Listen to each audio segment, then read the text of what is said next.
today, so there's lots to discuss, plenty of comments to get through, so you get them in and we will discuss them throughout today's video. Crystal Palace are in a bit of turmoil right now. Sections of the fan base do not like Glasner. Manchester United, on the other hand, Michael Carrick, still unbeaten, and the only unbeaten team in 2026 in the Premier League. So get your comments in. We will discuss them throughout today's video. Go on then. Are you smiling? Which is always a good sign.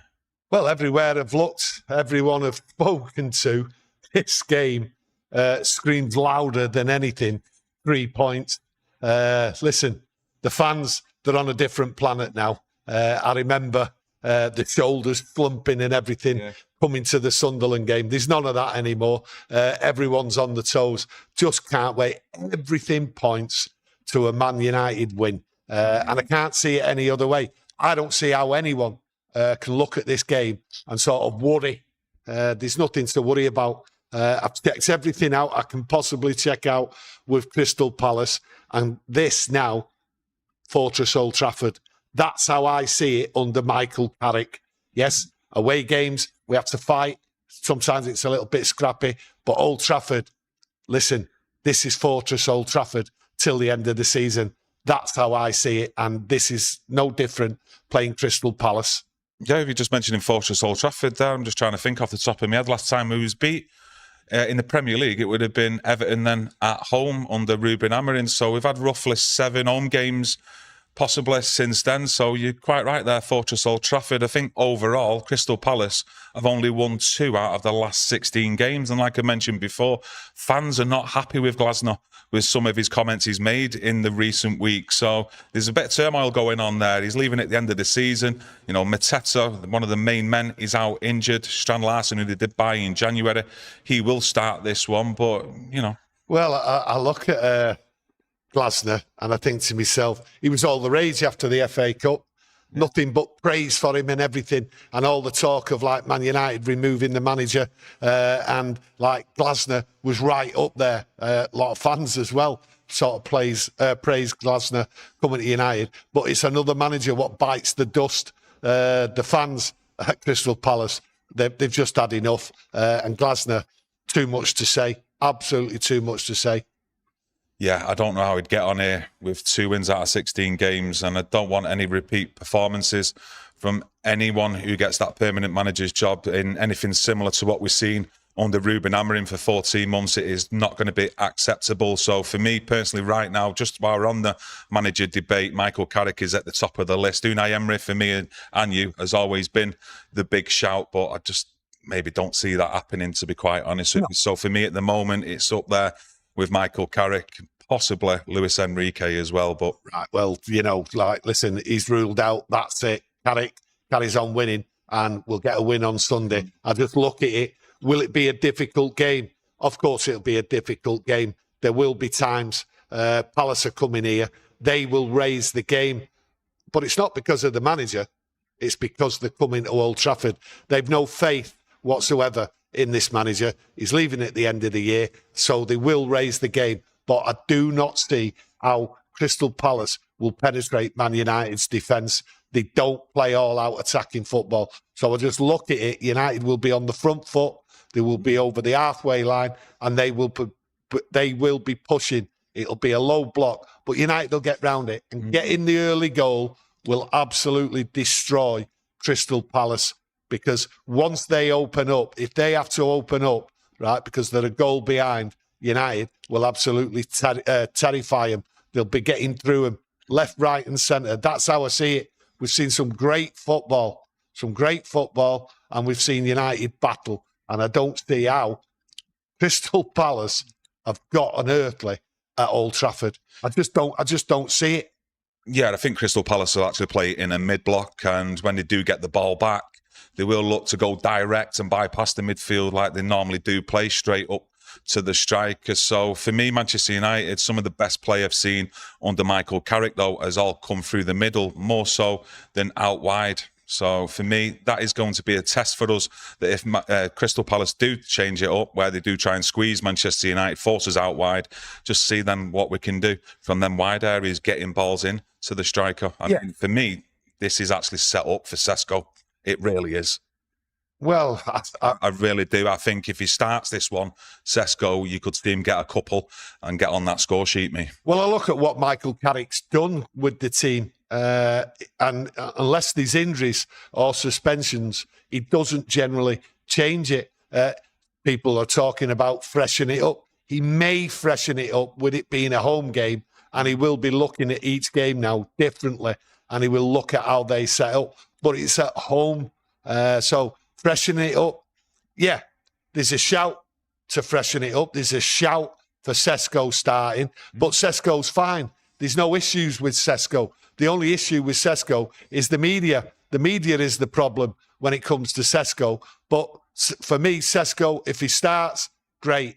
If he doesn't, that's the way Carrick's playing. I've no problems with it at the moment. And none of the players have got a problem with it. They all understand what Carrick wants. And like I say, unless there's any injuries or suspensions, I don't think he'll change it up.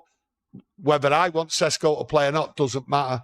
But like, you know, it's at home and we will be on the front foot and we will go for it. Even Harry Maguire will go for it. Trust me, I can see him flying over that halfway line. He's giddy and he's in the form of his life, to be honest. Yeah, I've got a live poll currently running. Manchester United versus Crystal Palace. The result predictions, 93% are going with a Manchester United win, 5% a draw, and only 2% for the Palace win. If you are that 2% and you're still watching, I want to know why you think Crystal Palace will win in the chat so we can discuss it.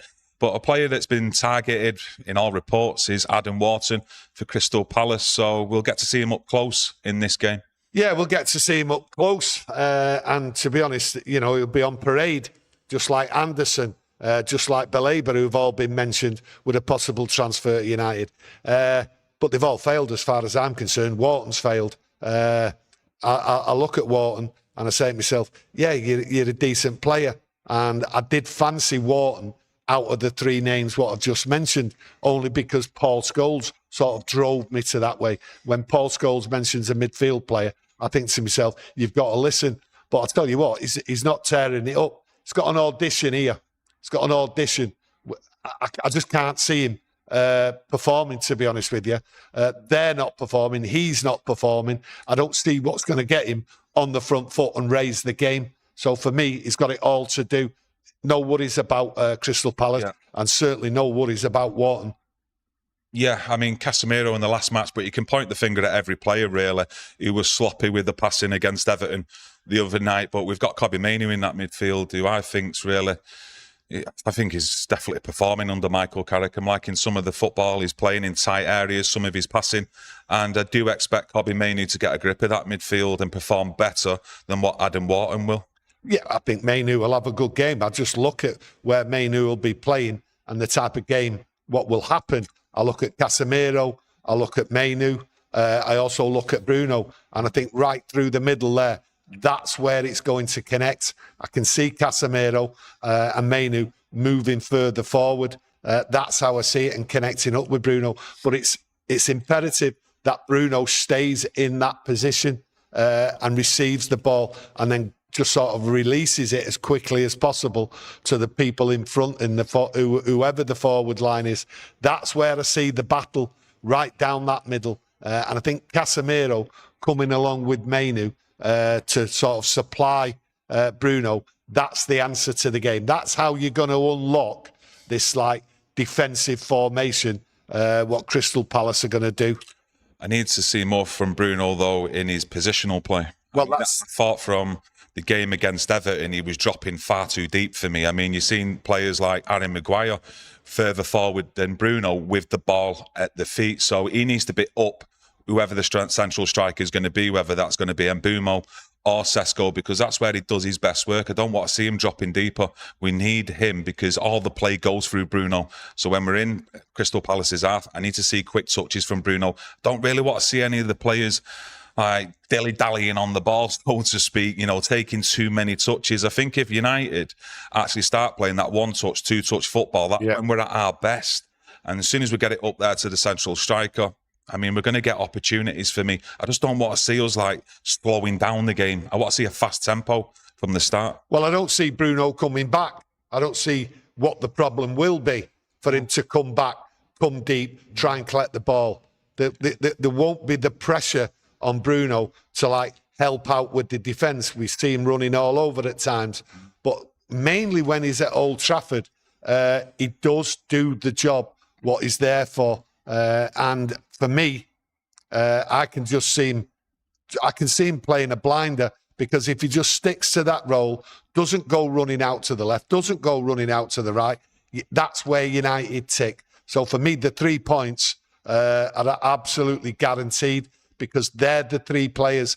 Everyone will focus. Everyone will move off the 3 central midfield players. That's how I see it. And, well, I say central midfield player for Bruno. Bruno's the pivot. He's right there, and he will collect the ball. But like you say, you are right. They have to distribute the ball quickly.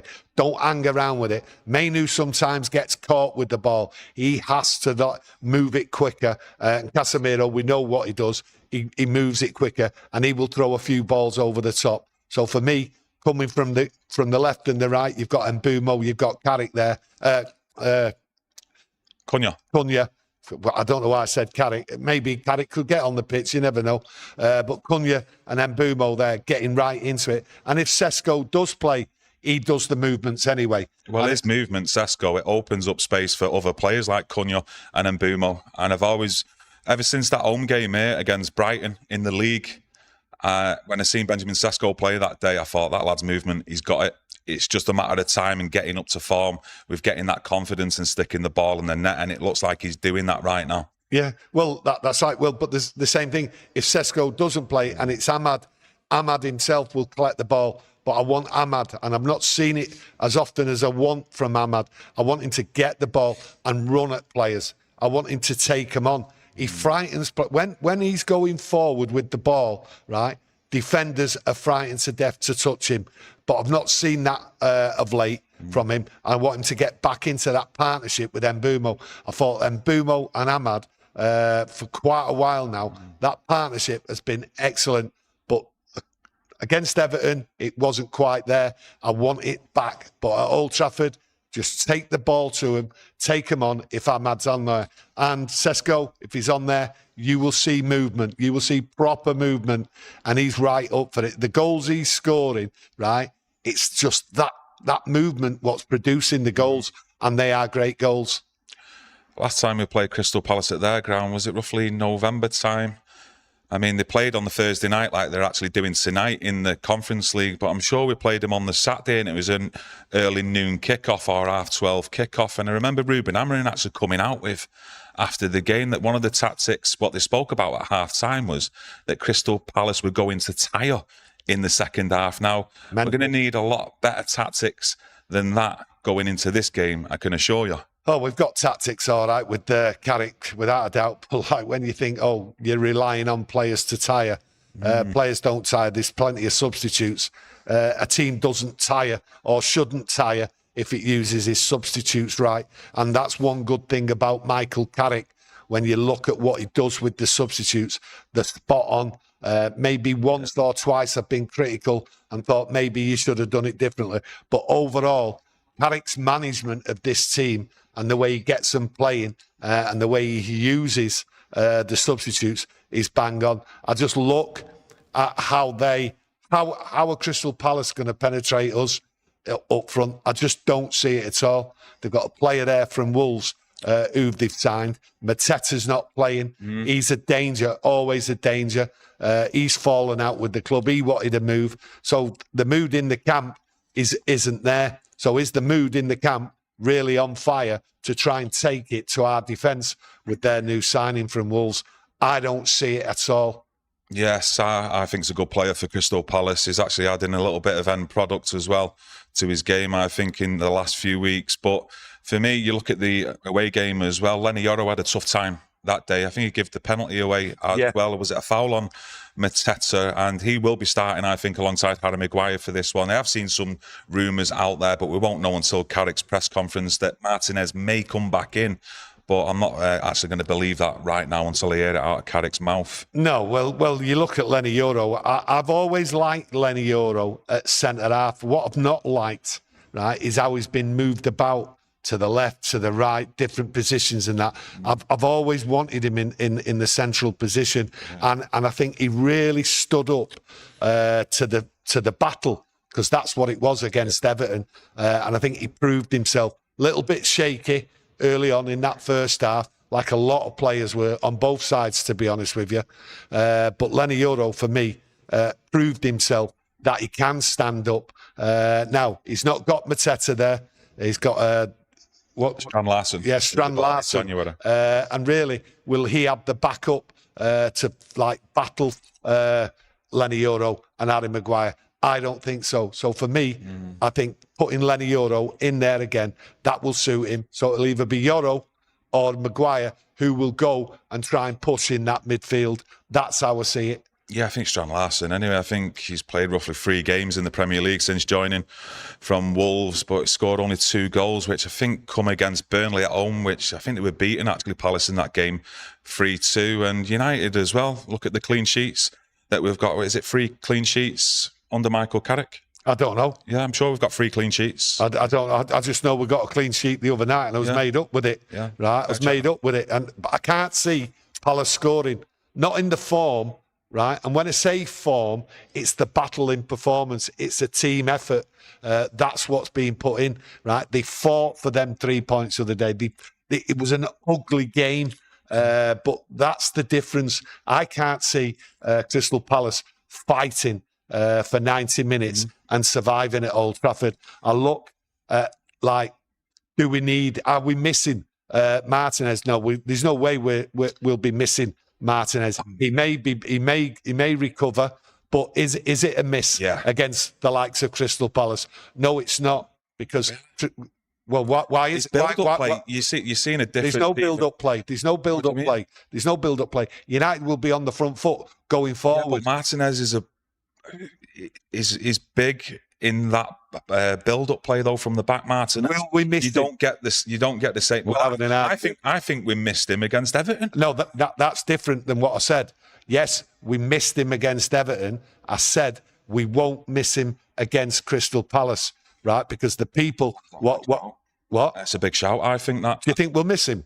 Yeah, I think any game, whether we come up against Wolves, who are bottom in the league, or any of the top teams, you're going to miss Lisandro Martinez. With the team, what we're going to put out, and with the opposition we're playing, and we're at Old Trafford, right, missing one player like Lisandro Martinez, I don't think it'll be a problem. But, let's hope he recovers, because that's the main thing. We will need him, because there is some big games coming, and no bigger than go to Newcastle on a Wednesday night. Now, 3 points against Crystal Palace, right? That'll be great. But taking a point at Newcastle, that's the minimum what we've got to go for. And having someone like Lisandro Martinez back, go to Newcastle, we will need that fight. So when he gets the ball and he takes it forward, Lisandro Martinez, right? It's really, really good. The thing is, and it's for me, solid. So going to places like Newcastle, they're the places we'll miss him. But I can't see him being missed against Crystal Palace. You watch, and if you go back to the Everton game, and you will probably see the same thing against Crystal Palace. Bruno Fernandes, when he's dropping deeper, it's because Lisandro Martinez in there carrying the ball into midfield, then pushing everyone up with him. Okay. And that's why you're seeing the likes of Bruno Fernandes and dropping deeper. You're seeing Casemiro and Kobbie Mainoo as well. I thought too deep at times in that game against Everton. That's what Martinez gives you. He gets everyone on side. He pushes himself into midfield, very calm and composed on the ball, and he can pick out a pass going forward. And he's probably the best defender we've got at doing that. I do not expect Bruno Fernandes to keep coming back looking for the ball, because United will be on the front foot. I want Bruno Fernandes in that position, right? There's enough talent on that pitch to take that ball forward against the opposition. This isn't Everton. This isn't going to be the same type of game. This is at Old Trafford. That's how I see it. That's why 3 points are so obvious, right? Nothing is going to change my mind. I have no worries. In the press conference tomorrow, Michael Carrick will let us know about Mason Mount. Will he get on the bench? Will Lisandro Martinez come back on the bench? If he's on the bench, that's fine. Okay, he might get some minutes. But to say that we're going to need Lisandro Martinez against Crystal Palace, I'm sorry, I'm not having that. Them 11 players what go out there, right, have been playing excellent, and especially at Old Trafford. And without Lisandro Martinez, for me, it's not a worry. But hey, we've had our point on it. Yeah, I just think Martinez is a big influence and a positive one in how we're playing under Michael Carrick. That's my point. I just don't think we get the same out of Lenny Yoro and Harry Maguire, but that's not me slating or slagging down them two players, because I do think they'll have a good game against Crystal Palace. But one thing I do know about this team under Michael Carrick, we can play good football, but we can also grind out points as well, which the last two games have shown us.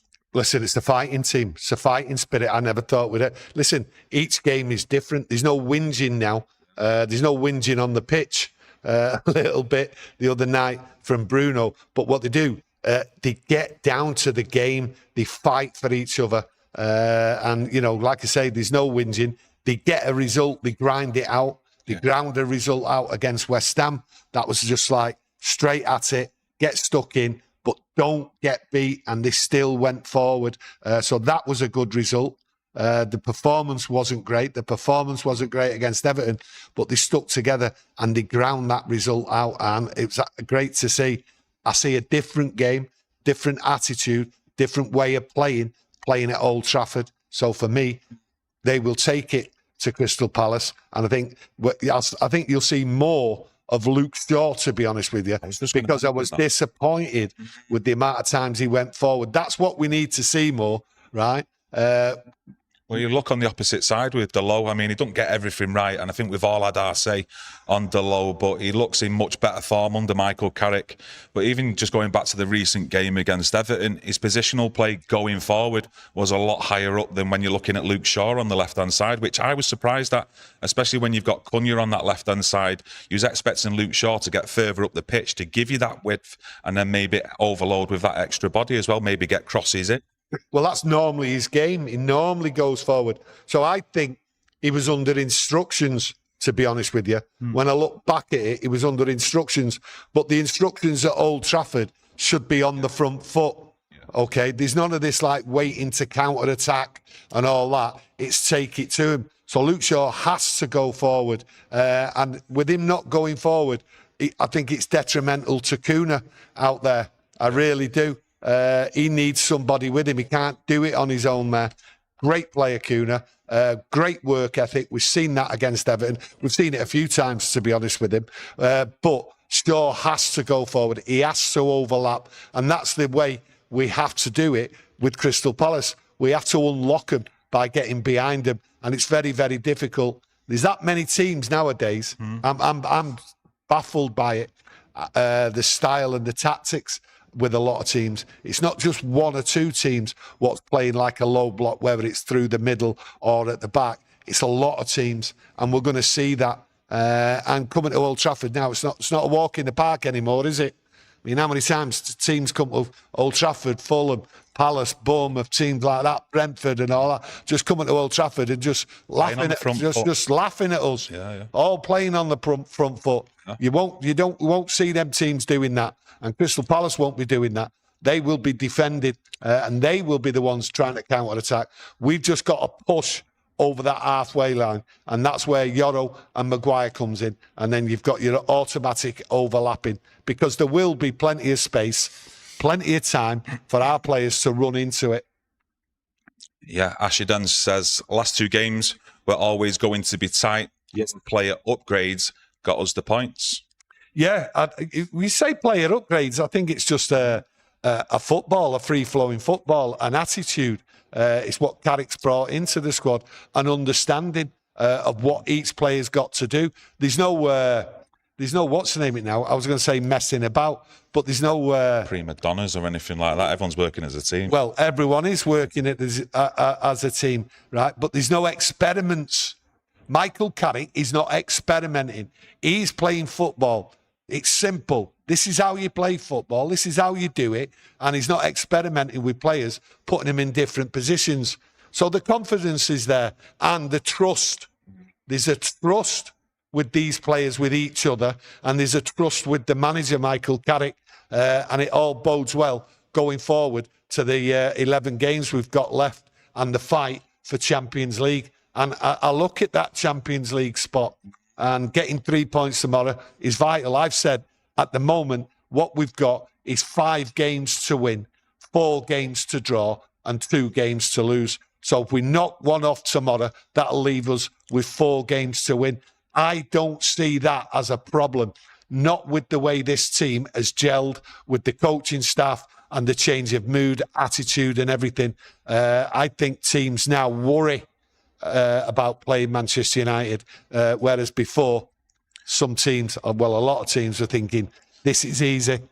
Well, they certainly do worry about opening up, playing on the front foot, especially when they're leaving space behind them, because you've got the players like Cunha, Sesko, and Mbeumo, Ahmad, who have all got pace and can get up that pitch quickly. So that's why we're seeing teams maybe defending with low blocks, mid blocks. Well, I'm looking at it from a scoring point of view.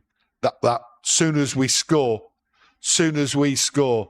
that's when the problem starts. So the quicker we score a goal, the bigger the problem for Crystal Palace, because they then will have to come out. And once they open up, United will catch them out. They're so good at counter-attacking United that they'll just play right through Crystal Palace, and they haven't got the firepower to come out and attack. So they've got big problems. And I'm looking at the score. I'm confidently going 3-0. I don't see it any other way. But I will be open for an early score, me. I will be. First 20 minutes, I think if United score that, I think the fans will be thoroughly entertained, because United will go on the front foot more and more and keep going, and they will be relentless. That's how I see it. And Carrick will make them be relentless. Because if they're not, he'll make changes. Yeah, I was just having a think there, and with the tight turnaround from the Palace game to the Newcastle game, I'd be very surprised as well if Casemiro lasts the 90 minutes. Might see Agate come on for the final 20 minutes. I think the point I'm trying to get over is, the quicker we get the goal, the quicker we get the game sealed. We've got a very, very difficult game on Wednesday night against Newcastle. So when you mention Casemiro, yes, if we're winning, bring him off, give him the rest, look forward, and Carrick will look forward to it. So that's why I think everyone should be on the toes going to the ground and watching the game, right? Because he's going to want the win. He wants to put it to bed. He's going to look and focus at the Newcastle game. That's a massive game, because we've got a break, and the position we can be in for the Champions League place, you just never know. If we get 2 wins, I might be shouting a little bit too early about getting a win at Newcastle, but I think getting the win and getting it early and then managing the players, because it is the big game on Wednesday, get 3 points there, and Carrick will be pinpointing that. So resting players, so all about Carrick, man management, and looking after the subs and bringing them on. So that's why it's important. Get that early goal. But it's more important as well, surely, the actual points over the performance. Yeah, listen. Because the icon on the prize is making sure we qualify for the Champions League. Okay, we ground a result out at West Ham. We ground a result out at Everton. Okay, this is a game where we go at it and go for it. I think the performance is on the same par as the 3 points, because we've got to get a good performance in to build up the confidence going to Newcastle. So get the goals, right? That's how I see it. And then you have to look at going to Newcastle. Grind it out. If we grind a point out, grind 3 points out, that's what it's all about. Because each game now, you have to come away with something, and you have to fight. And like I say, till the end of the season, United really can't afford, in my opinion, to lose more than 2 games. I don't see it, because I think someone, and I said it the other day, I think someone will come running with a lot of wins and put pressure on United. And that's why it's vital for United to get something out of the 2 games. So 4 points is a minimum. 3-0. Rest a few players. 60 minutes, bring them off, bang, game done, and then focus on that Newcastle game. Yeah, another clean sheet would be great as well. And Lemons in net. I mean, just cool as a cucumber, isn't it? Yeah, he's cool as a cucumber. And I think the players in front of him are all cool, all relaxed. And they're all battling. You've seen it against Everton. We use Everton as an example, how they battled, right? But what it is, there's a confidence in that a player does something, he knows without even looking, the other player near him is doing the same thing, is battling, and they don't have to worry about crosses or anything like that. They're doing the job, and they're able to, and that's the good thing about Le Mans. He's letting people focus on their own game and not worry about the goalkeeper and having to protect him. No one needs to protect Lamans, the goalkeeper. Yeah. Nobody. How many times did he come out and punch that ball just in that Everton game alone, right? Never said a word, just got on with it, unflustered, never panicked in any way. But that leaves the players in front to get on with their job.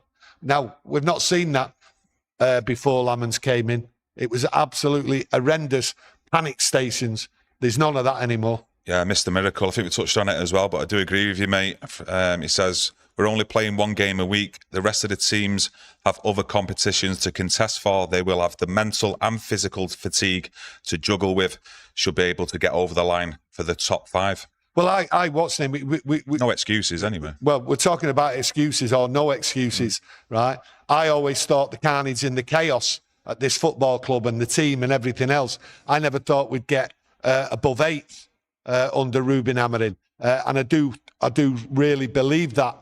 But looking at what's happening now, I would be absolutely gutted, and I mean gutted, if we didn't get Champions League football now, especially with what I'm watching with my own eyes. And what I see, I'm watching a team, I'm seeing a team, right, what's making me proud, okay?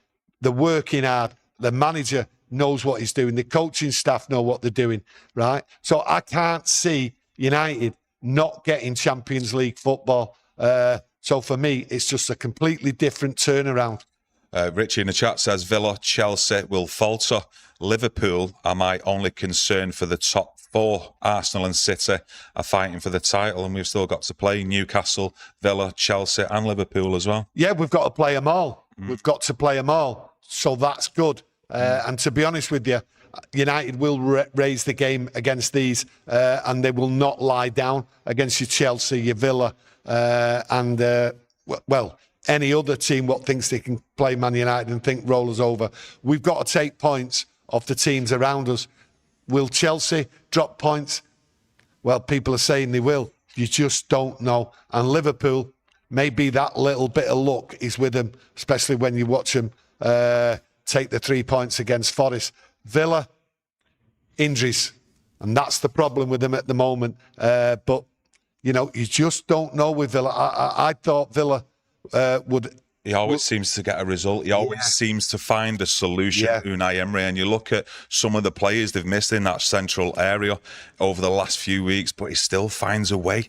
Yeah. And that's why he's always been like my top choice for the last 2 years to come in here at United. And you look at his record, especially on the European stage as well, in the teams he's managed over in Spain, I mean, he just finds a way. And I wouldn't just discount them. But listen, we're hot on the heels of Aston Villa in third, and that game against them here at Old Trafford is going to be huge, I think. I think the Aston Villa game, you know, obviously we're going off script on the Sunday's game, right? But I actually think the Aston Villa game is going to be harder than the Liverpool game and the Chelsea game, because they play in a funny way sometimes, Aston Villa. It's as though like they're pretending to sit back. They're pretending to sit back, and next thing you know, bang, they're all over you. So they do worry me more than the Liverpool game and the Chelsea game, because sometimes you just don't know what you're getting with Chelsea and Liverpool. But for me, I think once we play Aston Villa, and if we beat Aston Villa, I think everyone else should be able to calm down and say, we're getting there. But it's a big ask to keep this up. And it's all about injuries. And I just see like Lisandro Martinez coming back, Mason Mount coming back, Dorgu will at some point come back. Will De Ligt come back? I don't know. And you all know my thoughts on that. I've said it for months. I don't think you'll see De Ligt again. Yeah, just going to go back into the chat, have a look at this live poll, how it's getting on. And it's not just us who are positive about getting the 3 points on Sunday. I asked you all in there the result predictions. 92% have gone for a Manchester United win. 5% are saying a draw. And only 3% are saying Crystal Palace will get the 3 points, which is good to see. Well, if you look at the win, wherever you look, I mean, I'm not really a stat man, but people out there looking at stats and what goes on and that tactics and everything else like that, I don't see how you cannot say it's a Man United win. Everything points that way. And when you look at the manager, okay, and the discord of Crystal Palace, what's going on there, the only thing going for Crystal Palace for them, but they're not going to, listen, I'm telling you now, they're not going to come here, right, and fight, right, for the manager. There is no way, okay? They're going to fight because they're at Old Trafford, right, and they don't want to be humiliated. But once it goes so far and the ball goes in the back of their net, then it will there, because the manager won't be able to tell them what to do. They're not going to listen. They're not going to listen. They're going to listen to each other. So for me, all the stats, everything points to a Man United win, and I'm going 3-0. What's your score? Oof. He kept that quiet, hasn't he? You know what? I mentioned it ages ago. I've been actually thinking about it, not even during today's live, but since this morning, of what score I'm going to go with. And I'm trying to actually get a little bit of a feeling as well off yous out there with your score predictions. I've got to be honest, because I'm not sure. I'm thinking in my head 2-1 United. I do actually think it's going to be a tight game. I do think United will get chances and probably a fair few chances, but I do think we'll see probably a goal late on in that second half just to nick it 2-1. Well, you're going 2-1, and there's an old saying, isn't there? Like, you don't win games of football on paper, but the paper tells me, everything tells me, it's a United win. And this is the Premier League. And if you look at some of the results this year, it's been one of the most like up and down results, were unpredictable, so unpredictable. So I might end up with egg on my face, but I'm fine with that. I can handle that. I've got big shoulders, but I've no worries. I think this is the most targeted game. I would turn around and say United will not have a problem, and the 3 points are the easy, not the easiest, right? But the 3 points there, I can just see him right there. Not a problem. Don't panic. No panicking. No panicking. Listen, this isn't me being deluded or anything else like that. Do you know what I mean? But listen, a lot of things will be said. A lot of things will be said about Sesko and all that. But don't fall into the trap. Do not fall into that trap like of Sesko, stupid sub and all that. I've seen some thumbnails and all that from podcasters and all that, and like from the media, super sub. I said it straight after the Everton game. Don't fall in for that trap of what the media are trying to tell you, because they've got no issue with what Man United are doing, and they will create that issue. So for me, let's just all stick together, back the team, because we're going places this year. We're going to get the Champions League, something we definitely we need it. Yeah, a lot of you's getting involved now with your score predictions as well. Paul says it's going to be a tough 2-0 win to Manchester United. And I'll take that all day. Yeah, I'll take 1-0 right now as long as we get the 3 points. Yeah. That's what it's all about for me over performances. I mean, I didn't really expect Michael Carrick to get this start that he has done in terms of like the results that we have got. But it's all about points over performance for me. It really is, because I do think that Champions League is vital, not just for us as fans, because that's where we want to see our team playing, but I think off the pitch as well, financially, and especially to have a healthy transfer budget going into the summer, because we need players, and we definitely need at least 2 midfielders, in my opinion, especially with the likes of Casemiro leaving. Yeah, I never expected, right, to get as many points since Michael Carrick come in. But I did tell you all, under Michael Carrick, expect exciting, entertaining football right the way through to the end of the season, right? To me, it was obvious what was going to happen. We was going to play differently. We was going to attack more. Players were going to express themselves. There was going to be more freedom. So I was looking forward to the Michael Carrick, but I'm gobsmacked that how many points we've actually collected. So for me, my attitude of where United are going to finish has completely changed, like I said before. But listen, this is different football. And even if we lose, not on Sunday, but if we lose a couple of games and that, just forget it. Don't worry about it. I'm not going to be coming on here, right, slating my players and all that, right, because this is different under Michael Carrick going to the end of the year. It's a different way of looking at Man United, okay? This is entertainment. And if we do get beat, I think it'll be entertaining. And that's how you've got to look at it, right? But there's a different element now. We have got to go for that Champions League and we cannot fail. And I can't see us failing. Now, that's a different attitude I had under Ruben Amorim. Yeah, different attitude as well under Michael Carrick. You actually see the actual substitutions or tactics from the outset where you're thinking, we want to win this game. We're not just settling for a draw at any points in the game or just settling that we're going to get beat. It will always make a change where you think it's a positive change, not where we were seeing under Ruben Amorim that back three constantly being swapped and changed about when you're thinking we need an attacker on, not another centre-half. Well, it's the players. The players don't want to get beat. That's a team. That's a team what's performing, what believes in each other. And like I say, there's no more experiments, okay? It's clear right to the end of the season what we need to do, how we're going to play, and how Michael Carrick's going to set up this team. And listen, will he freshen it up for Sunday? Who knows? The only thing I would maybe try is maybe put in Cunha. If Sesko doesn't start, like a change from the game against Everton, is putting Cunha as a centre forward and maybe putting Mbeumo or Ahmad on the left-hand side. That changes during the game.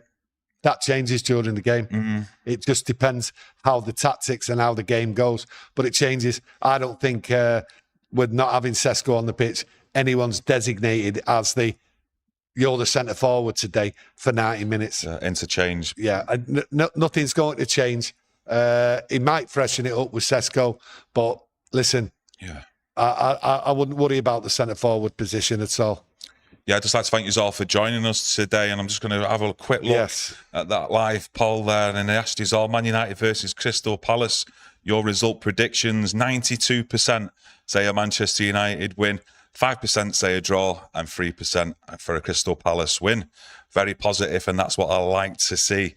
And let's keep that momentum and positivity going into this game. We will be back tomorrow with another live video. We'll probably take a look at Michael Carrick's press conference. Yes. See if we can get any info from that. That's actually worth talking about with you in the community. But smash a like on today's video, help support the channel, and we'll be back tomorrow. Take care, much love, and we'll see you tomorrow. Thank you. Thank you.